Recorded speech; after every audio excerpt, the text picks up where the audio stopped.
क्या हम सच में नरक में जाएंगे? मेरी माँ तो कहती है कि स्वर्ग और नरक यहीं पे होता है। अरे स्वर्ग तो हमारी दोस्ती है, नर्क तो तब मिलेगा जब हमारी ये दोस्ती टूटेगी। हमारी ये दोस्ती कभी नहीं टूटेगी, हमारी ये दोस्ती कभी नहीं टूटेगी, हमारी ये दोस्ती।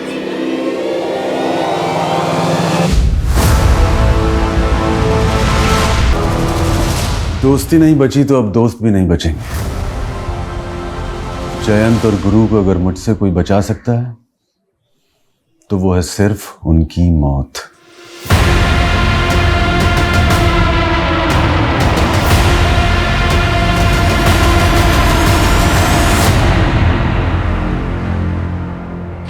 अरे भैया, आज बहुत लेट हो गया। ससुराल वाले घर पे आए थे तो उसीलिए उन्हीं की सेवा में लगा हुआ था। ये कब तक बनेगी कचौड़ी? बस भैया थोड़ा सा वक्त लगेगा, अभी दुकान ही लगा रहा हूँ।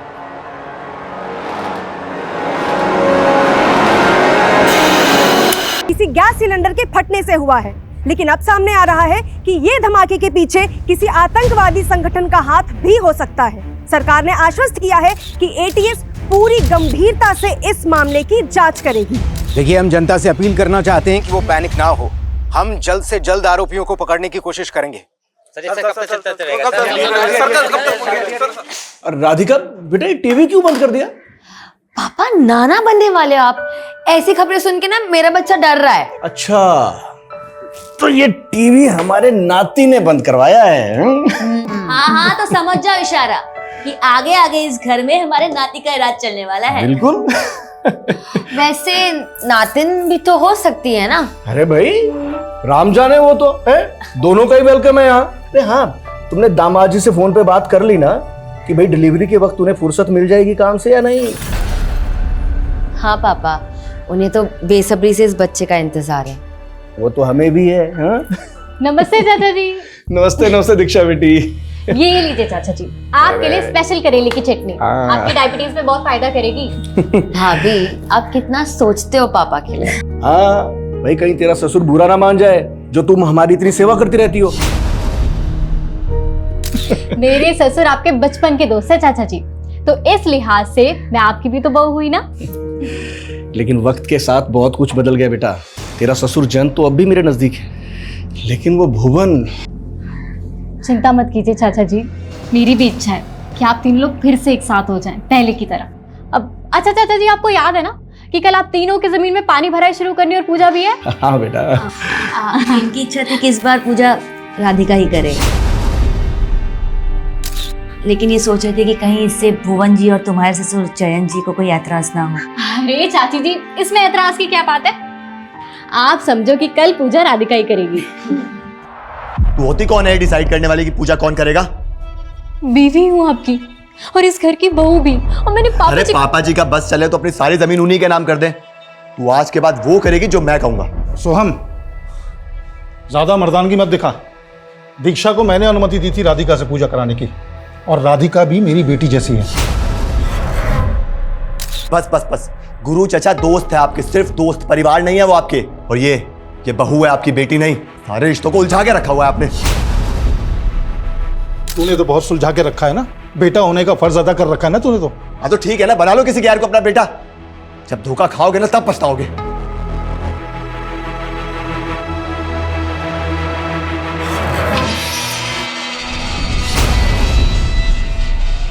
जयंत, भुवन से बात हुई क्या? आ रहा है वो? आपका न्योता भेजेंगे उसको यार, छोड़ उसको, दारू पी के पड़ा हुआ कहीं पे।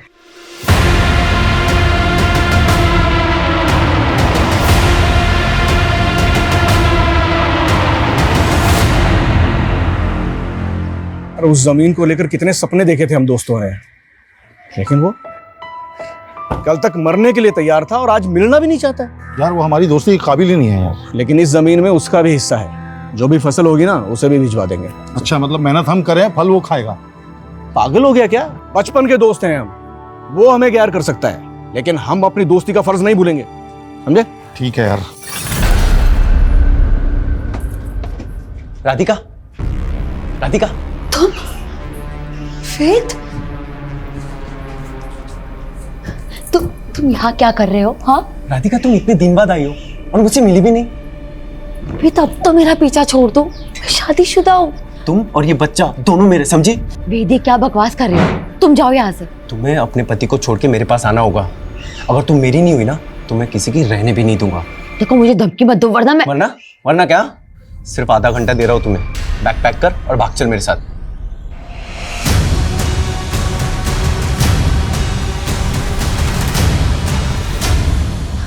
भाभी भाभी प्लीज किसी को कुछ मत बताना, रिक्वेस्ट प्लीज।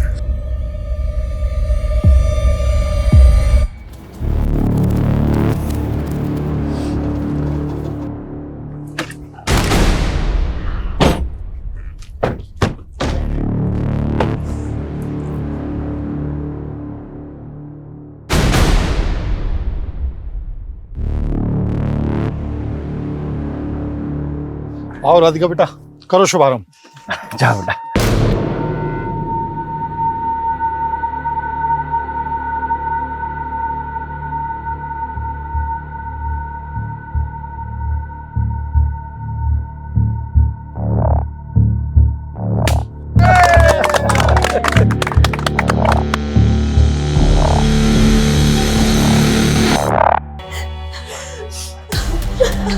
ये जमीन पे धमाका हुआ वो आपकी?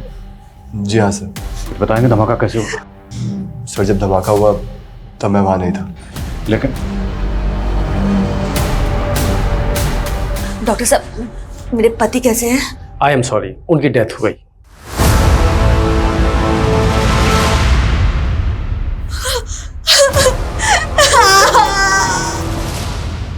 सर इस हादसे में 4 लोगों की जान चली गई। और सर मेरे पापा? वो काफी सीरियस है, हमें उनका पैर काटना पड़ा। इस छोटे से गांव में ब्लास्ट हुआ है।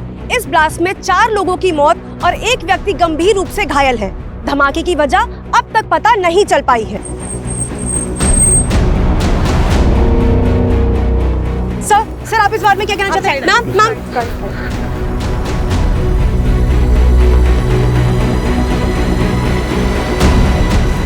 सर मेरी ट्यूबवेल कमेटी के मैनेजर से बात हुई, उसका कहना है कि मशीन में तो कोई प्रॉब्लम नहीं थी। तो धमाके की वजह क्या थी? सर फॉरेंसिक को ट्यूबवेल में एक्सप्लोजिव के ट्रेसेस मिले, शायद एक्सप्लोजिव को ट्यूबवेल में प्लेस किया गया था।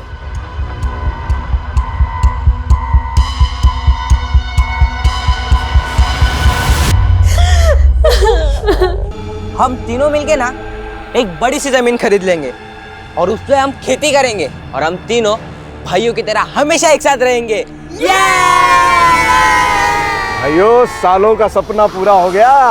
ये रही हमारी जमीन। सपना पूरा कैसे नहीं होता गुरु, बहुत दिल से देखा था। लेकिन यार आधी उम्र निकलने के बाद ये सपना पूरा हुआ है। अगर तुम दोनों से पहले मैं ऊपर निकल लिया ना तो जमीन तुम दोनों के नाम। जयंत पागल हो गया क्या? अरे शुभ शुभ बोल, क्या बोली जा रहा है? वैसे तेरी बात में दम है जयंत। अगर हम तीनों में से कोई भी पहले निकल गया ना भगवान से मिलने, तो जो बच गया जमीन उसकी। अबे फिर तो गुरु की लॉटरी निकल जाएगी। मेरी क्यों? अबे जोशी ने बोला है 100 साल जिएगा कम वक्त। फॉरेंसिक रिपोर्ट के मुताबिक बम बनाने के लिए गेलेटिन स्टिक्स और बारूद का इस्तेमाल किया गया और बम को ट्यूबवेल के पावर स्विच के साथ कनेक्ट किया गया ताकि जैसे ही ट्यूबवेल ऑन हो। सर ये जिलेटिन स्टिक्स और बारूद का इस्तेमाल तो मोस्टली टेरर ग्रुप ही करते हैं, लेकिन टेरर ग्रुप का मकसद तो ज़्यादा से ज़्यादा जान और माल का नुकसान करना होता है, जबकि यहाँ पे पर्पसली एक ही फैमिली को टारगेट किया गया। फैमिली के 2 मेंबर्स के साथ साथ खेत में काम करने वाले 2 मजदूर भी मारे गए। गुरु का दोस्त जयंत वो बच गए। तो क्या सर आपको इसमें कोई पर्सनल एंगल दिखाई दे रहा है? जयंत की हालत स्टेबल होने दो, फिर उससे बात करते हैं। और हमें इस केस को एस्केलेट करके सेंट्रल एजेंसीज की मदद लेनी होगी। बम धमाका हुआ है, छोटा केस नहीं, शायद उनके डाटाबेस से हमें इस केस में कुछ हेल्प मिले।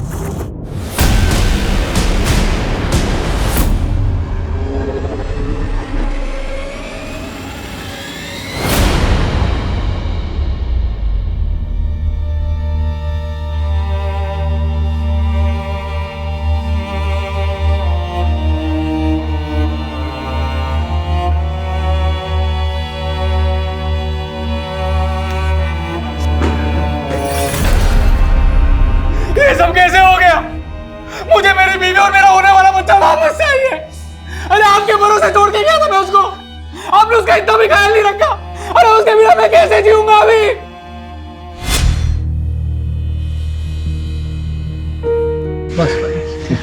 अच्छा हुआ नीरज जी आप इसको यहाँ लेकर आ गए। अब आपको तो फुर्सत होती है नहीं, डिलीवरी तक ये हमारे साथ ही रहेगी, हम इसका ख्याल रखेंगे।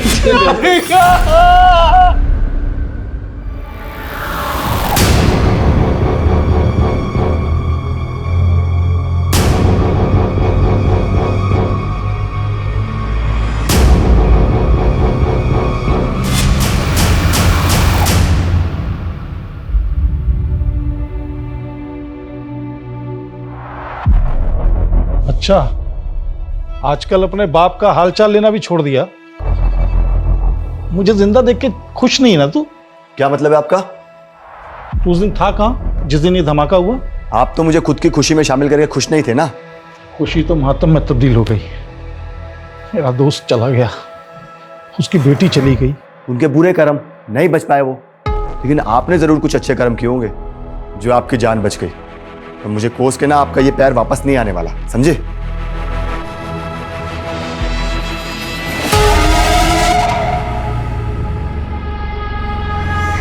ये लीजिए पापा जी, आपकी दवाई का समय हो गया।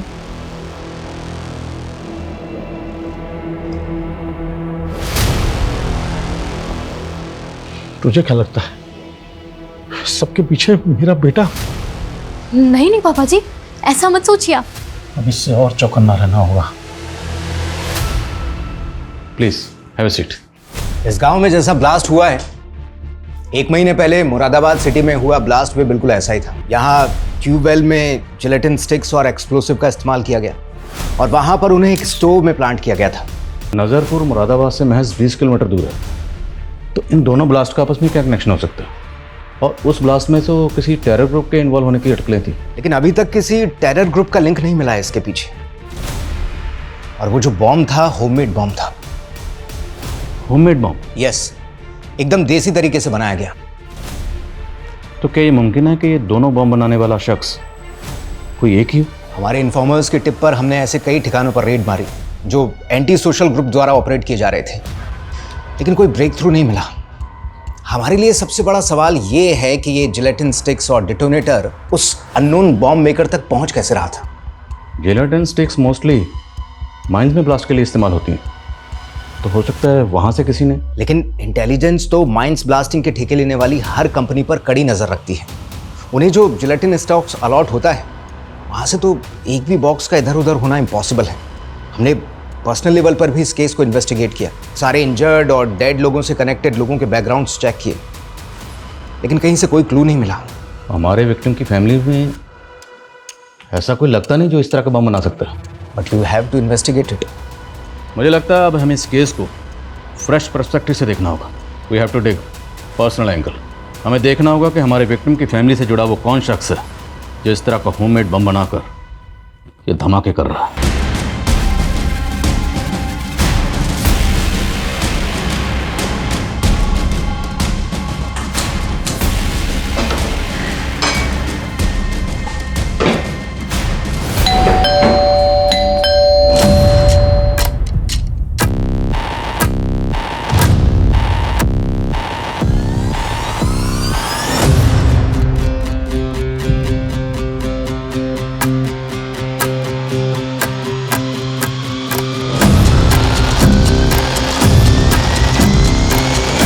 सुन तो सही मेरी बात। निकल जा, निकल जा यहाँ से। समझूंगा हमारे घर से हमारी दोस्ती की अर्थी उड़ गई। भले ही मैं तेरे लिए मर गया हूं, लेकिन मेरे दिल में तू हमेशा जिंदा रहेगा और मेरे घर की चौखट हमेशा तेरा इंतजार कर। निकल जा यहाँ से। जान जी, क्या लगता है आपको कौन हो सकता है जिसने आपके दोस्त गुरु आपकी भी जान लेने की कोशिश की? मैं पता लगा रहा हूँ सर। मतलब आपको किसी पर शक है? फिलहाल तो मुझे ऐसा कुछ नहीं लग रहा है, कुछ होगा तो बताऊंगा आपको मैं। सर मुझे लगता है ये जयंत को छुपा रहा है। तो ये वाकई जानता होगा कि धमाके के पीछे किसका हाथ है। जयंत और इसकी फैमिली के बारे में पता करो, तब तक हम गुरु की बीवी और राधिका के पति से मिलते हैं।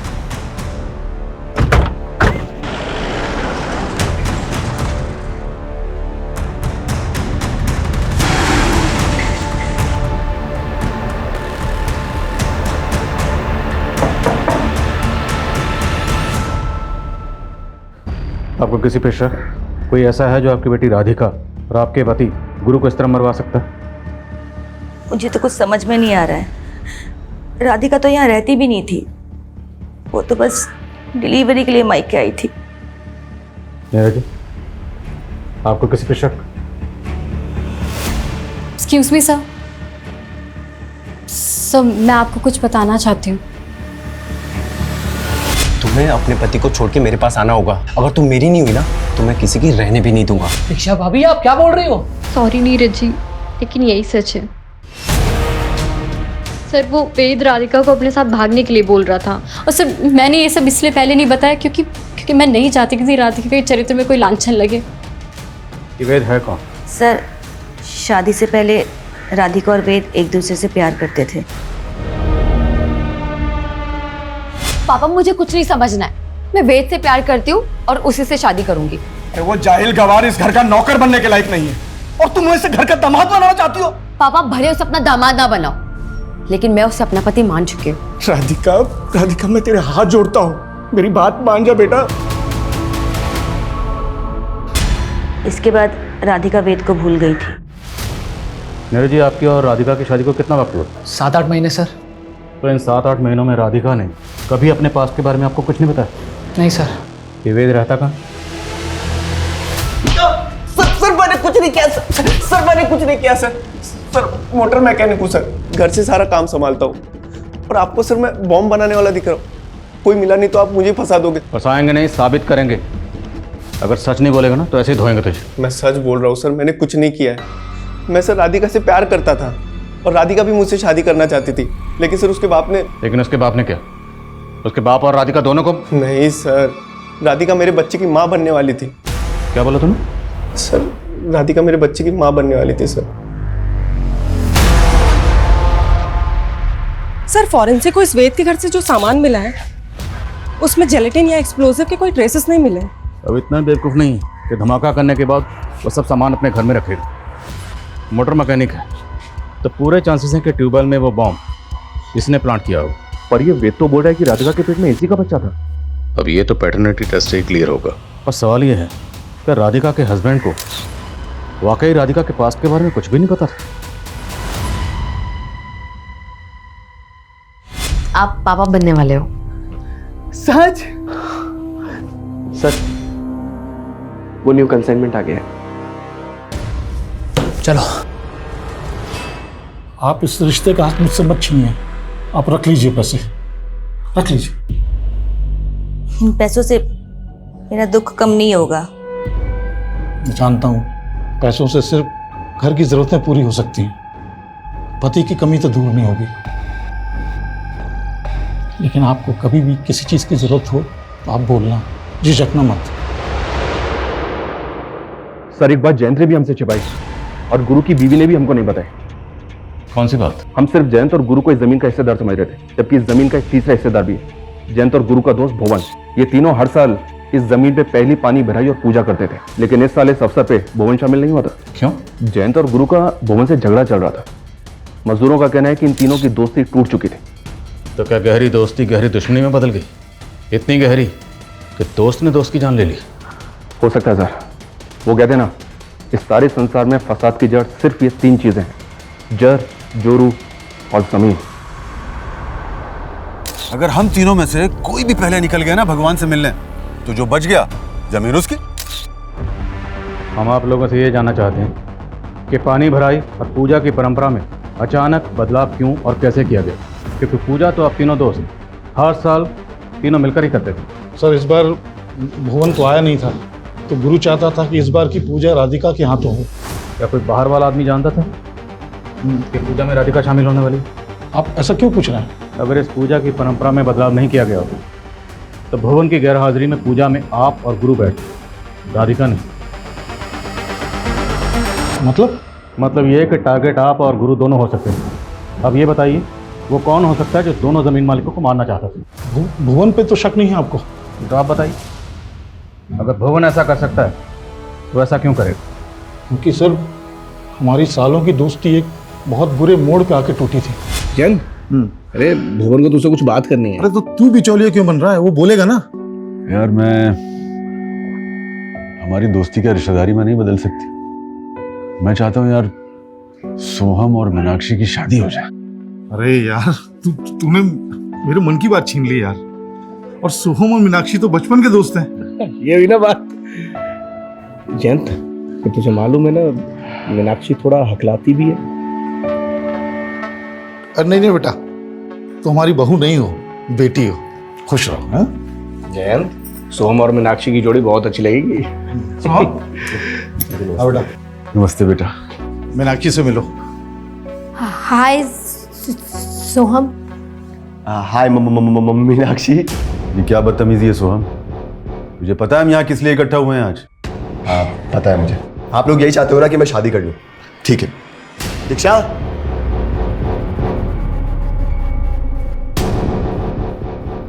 आओ ना।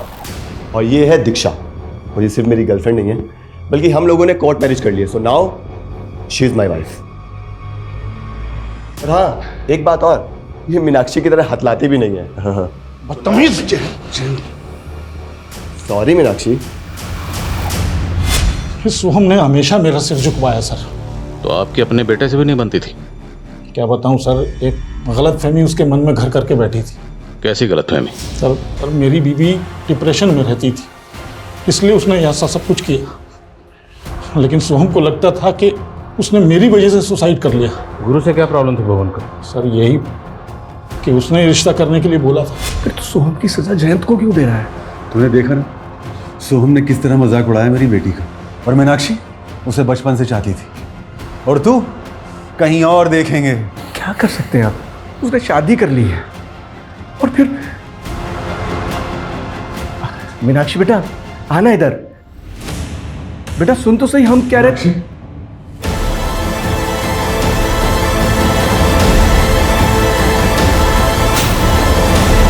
भुवन टूट गया था, शराब में डूब गया था। हम दोनों को अपना बैरी समझने लगा था सर। मंजू जी, आपको भी यही लगता है कि भुवन ऐसा कर सकता है? जी।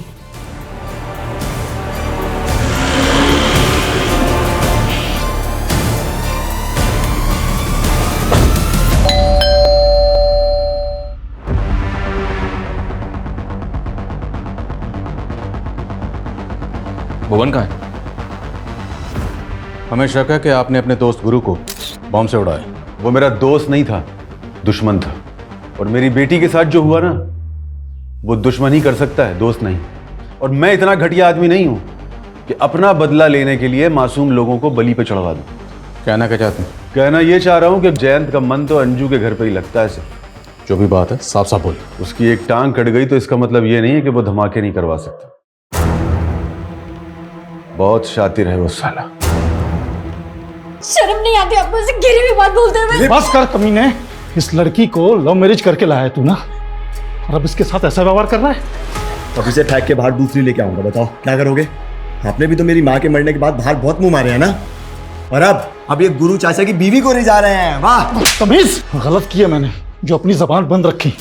पुलिस को तेरा नाम बता देना चाहिए था मुझे।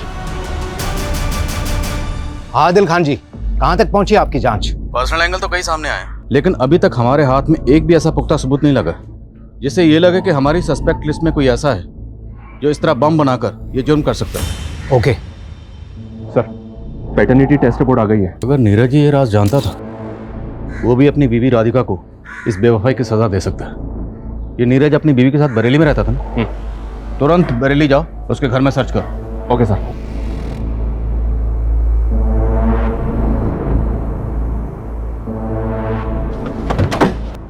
पूरा घर अच्छी तरह से सर्च करो। सर। अरे कहां जा रहे हो आप लोग? सर बात क्या है? तेरी बीवी के पेट में जो बच्चा था वो वेद का था, और तू कह रहा है कि तुझे मालूम नहीं था अपनी बीवी के अफेयर के बारे में? अरे नहीं मालूम था मुझे कि राधिका का किसी के साथ अफेयर चल रहा था। और अगर मालूम भी होता तो क्या मैं उसका जाके खून कर देता, वो भी इस तरह से? घर में कुछ नहीं मिला फिर भी हम इसे क्लीन चिट नहीं दे सकते। लॉजिस्टिक का बिजनेस है इसका, और बरेली में एक वेयर हाउस भी है। खबरियों को बोलो कि इस पे नजर रखें। हो सकता है कि लॉजिस्टिक के बिजनेस की आड़ में इसका किसी एंटी सोशल ग्रुप से कनेक्शन हो।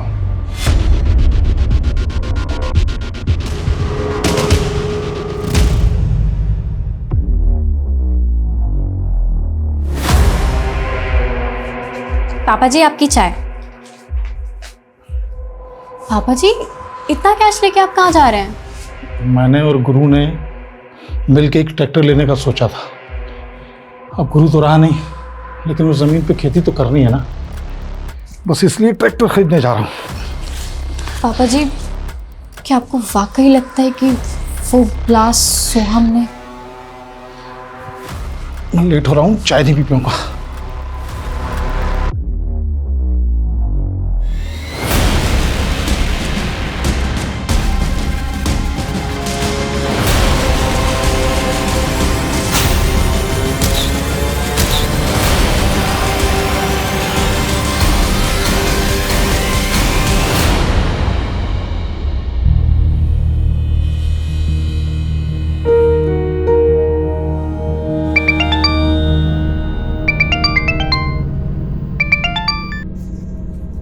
अंजू भाभी कहाँ हैं आप?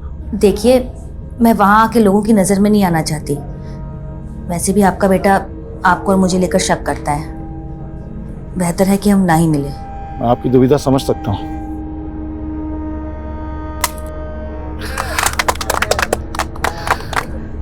चलिए पापा जी, पहली बार ट्रैक्टर आप स्टार्ट कीजिए।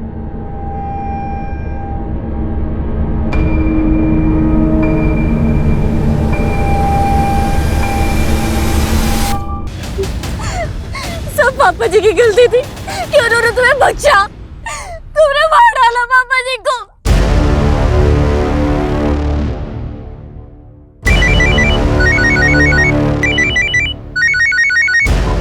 हेलो, क्या ब्लास्ट हो गया? कुछ ही हफ्तों के अंदर ये तीसरा ब्लास्ट हुआ है। उन्हें नहीं लगता इसके पीछे कोई और बड़ी साजिश? मैं कम सर। कम सर, हमें सोहम पे ट्यूबवेल वाले ब्लास्ट के दौरान भी शक था, और इस बार तो इसकी बीवी भी। लेकिन शर्मा, क्या सोहम इस तरह का बम बनाने में शामिल हो सकता है? मत भूलो, फॉरेंसिक के मुताबिक ये बम लो इंटेंसिटी का था, लेकिन इस बम में भी जिलेटिन स्टिक इस्तेमाल हुई, और जिस तरह से ये बम ट्रैक्टर में प्लांट किया गया, ये किसी एक्सपर्ट का काम है। हम और अंधेरे में तीर नहीं चला सकते। ये मीडिया वाले पहले हमारी धज्जियां उड़ा रहे हैं कि हमारी तहकीकात गलत डायरेक्शन में जा रही है। तो सर हमें क्या करना चाहिए? क्योंकि एटीएस को भी फिलहाल ऐसा कोई क्लू नहीं मिला है जो हमें हेल्प करे।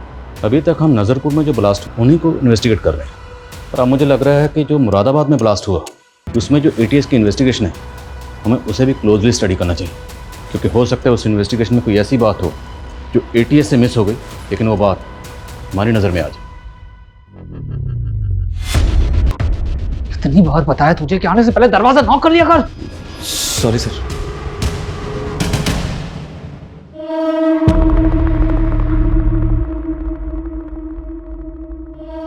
तुम अपनी नफरत को भुला दो, मैं तुम्हें हर मुसीबत से बचा लूंगी। सर एक बात हमसे कंप्लीटली मिस हो गई। भुवन का फोन 18 तारीख को मुरादाबाद में एक्टिव था, और 18 तारीख को ही मुरादाबाद सिटी में ब्लास्ट हुआ था। ये भुवन मुरादाबाद में जाता कहाँ? सर वो तो पता नहीं, लेकिन ये अक्सर मुरादाबाद जाता रहता है, और ये जब जब मुरादाबाद गया है, इसका फोन उस लोकेशन पे भी एक्टिव रहता था जहाँ जहाँ ब्लास्ट हुआ था। हो सकता है ये वहाँ रेकी करने जाता हो। सर मुरादाबाद तो रोज हजारों लोग आते जाते हैं। मैं मुरादाबाद गया और मैंने बम ब्लास्ट कर दिया। तो ये बता कि मुरादाबाद में जाता कहाँ? सुंदरी के यहाँ गया था। कौन सुंदरी? प्रोस्टिट्यूट है सर। 18 तारीख की रात में उसी के साथ। सब पता किया हमने। तो मुरादाबाद में कुंजा मार्केट भी जाता है, वही कुंजा मार्केट जहाँ पे ब्लास्ट हुआ था। बोल क्या छिपा रहा? सर मैं तो उस मार्केट में कचौड़ी खाने जाता हूँ गाँव लौटने से पहले। करेक्ट, कचौड़ी खाने वाले के गैस स्टोव में ब्लास्ट हुआ 18 तारीख को। बोल। सर वही तो मैं कह रहा हूँ, उस दिन मैं उस मार्केट में गया ही नहीं। सुंदरी के घर से निकला और सीधा अपने गांव वापस चला गया। शायद मेरी किस्मत अच्छी थी। उस दिन अगर उस मार्केट में गया होता तो बम ब्लास्ट में मैं भी मारा गया होता। तू कहना क्या चाहता है? कोई ऐसा है जो तुझे मारना चाहता है? मुझे कौन मारेगा सर? तुम लोग 3 दोस्त हैं, तू, भुवन और गुरु। तीनों दोस्तों में से बचा कौन? तू। और ब्लास्ट कहाँ पे हुआ? कुंजा मार्केट, वही कुंजा मार्केट जहाँ तू अक्सर जाता है। शायद कोई ऐसा है जो ये जानता है कि तू जब भी मुरादाबाद आता है तो कुंजा मार्केट ज़रूर जानता है, इसीलिए ब्लास्ट कुंजा मार्केट में किया गया। जहन पे जोर डाल और बता कि वो शख्स कौन है। सर ये बात तो सिर्फ सुंदरी जानती। अरे तू यहाँ क्या कर रहा है? तेरे भुवन चाचा को पुलिस ने गिरफ्तार कर दिया, तू निकल यहाँ से। अरे लेकिन मुझे अभी तो अंदर अरे तू जान। अरे सर लो, मैंने पकड़ लिया इसे। अरे सर मैंने पकड़ लिया इसको। इसको भी लेके चलो। अरे मुझे क्यों लेके जा रहे हो? मैंने क्या किया? अरे साहब मेरा काम है धंधा करना, अब चाचा हो या भतीजा मुझे क्या फर्क पड़ता है? और इन दोस्तों को मार के मुझे क्या मिलेगा? सर मेरा कोई लेना देना नहीं है नवाको से। अगर कुछ भी छुपाया ना और हमें पता चला तो उधेड़ेंगे तुझे। और छुपाने को बचा ही क्या है, सब कुछ तो सामने खुल गया है। 18 तारीख को मुरादाबाद में हुए ब्लास्ट से 10 दिन पहले 8 तारीख को बरेली रोड पर दंगे हुए थे। तभी इस जिलेटिन बॉम्ब की साजिश की शुरुआत हुई थी। लेकिन बरेली में हुए दंगों का इन धमाकों से क्या कनेक्शन? दंगों के कारण 3 दिन तक शहर में कर्फ्यू रहा था, जिस वजह से एक माइनिंग साइट पर जाने वाले जिलेटिन से भरे ट्रक को कंपनी को 3 दिन के लिए बरेली के गोडाउन में रखना पड़ा था। उस वक्त कंपनी ने हमसे ये बात छुपाई थी कि उस ट्रक में से 147 जिलेटिन्स गायब हो चुकी थी। हमें शक है कि ये चोरी उसी वक्त हुई जब वो ट्रक नीरज के गोडाउन में खड़ा हुआ था।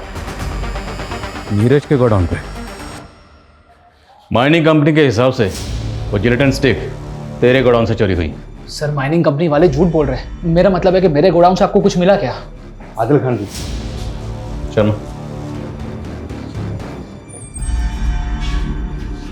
इस नीरज के गोडाउन से किसी भी तरीके का एक्सप्लोसिव या जिलेटिन नहीं मिला है। कहीं ठिकाने लगा दिया होगा। 2 लगाएंगे सब उगल देगा ये उस दिन की वीडियो फुटेज आई है मेरे पास, जिस दिन जिलेटिन से भरा ट्रक इसके गोडाउन में खड़ा था। सर ये मोहित है। कौन मोहित? सर दीक्षा का भाई।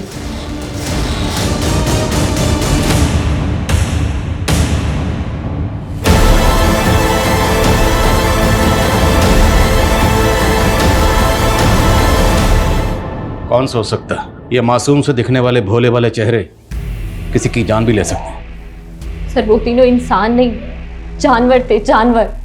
सर उन तीनों ने मिलकर हमारी माँ का रेप किया था। हमारी माँ का रेप?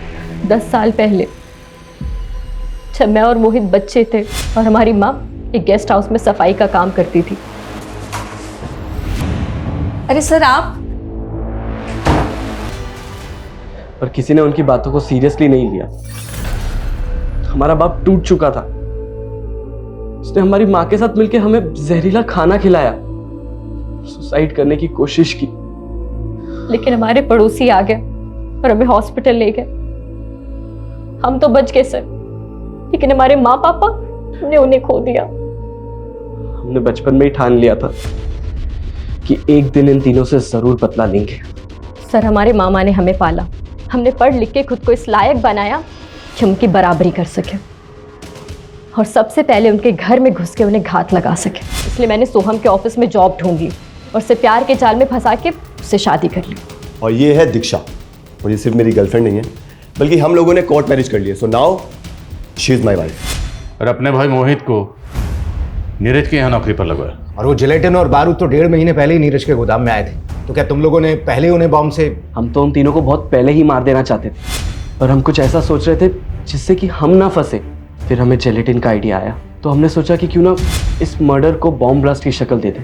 और भुवन जब भी मुरादाबाद जाता था सुबह 10 बजे के आसपास वो ठेले पे आके कचौड़ी खाता था, तो हमने एक रात पहले ही उस ठेले के स्टोव पे बॉम्ब प्लांट कर दिया था। लेकिन उस दिन बॉम्ब स्टॉल गया ही नहीं, सब बच गया। फिर तुम लोगों ने ट्यूबवेल में बॉम्ब प्लांट किया, लेकिन जयंत बच गया। और अफसोस इस बात का रहेगा कि हम भुवन को नहीं मार सके। मैं मानता हूं तुम दोनों की मां के साथ जो हुआ वो गलत हुआ, और जिसने ये किया उसे सजा मिलनी चाहिए थी। पर तुम दोनों ने क्या किया? खुद ही निकल पड़े बदला लेने के लिए, और बदले की आग में इतने अंधे हो गए कि ये भी नहीं देखा इतने मासूम लोगों को मार डाला।